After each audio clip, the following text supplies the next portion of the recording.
modify this Linksys 1500N router, and it looks like this. And it has, it just has all that. It's going to look like that.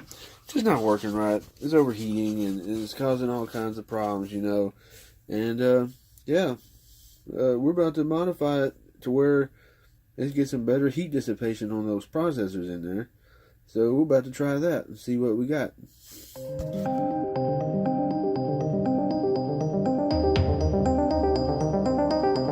Here's the Broadcom chip that needs to have a heatsink along with these other chips on here. So what we're going to do is show you what it looks like on the inside.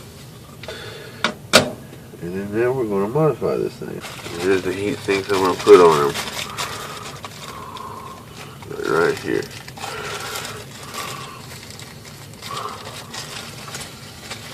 Need at least one of them.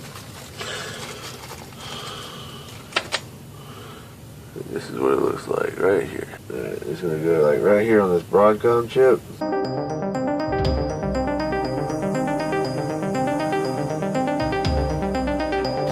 If it don't fit, then I'll just modify it later. So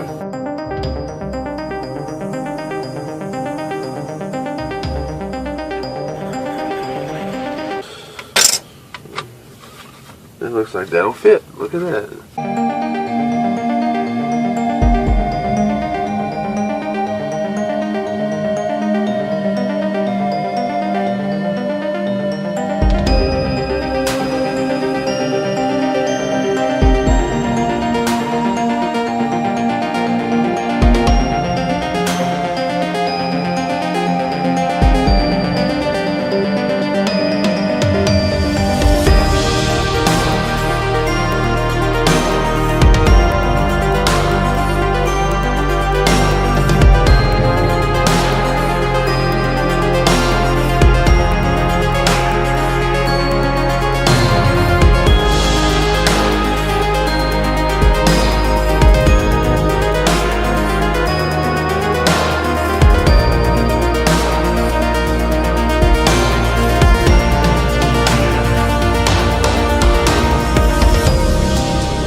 God, I hate Philips heads. They strip and they're crap nowadays. I love the Torx. Sliding screws are just as bad.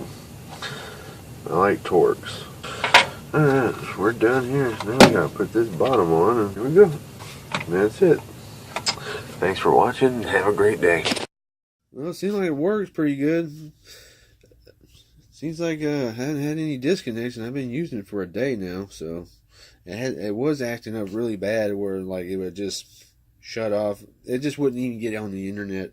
And I think I managed to got that working though with those heat sinks. I think they make a major difference. It's pretty sad when the router companies do not put heat sinks on those processors. And they put warranty void stickers in them, and yeah, like people are going to do it anyway. I sure as hell will. And yeah, that's it for that. Now, if I get any more problems with a couple of days from now, I'll make a part 2 to this video. So, thanks for watching. Have a great day.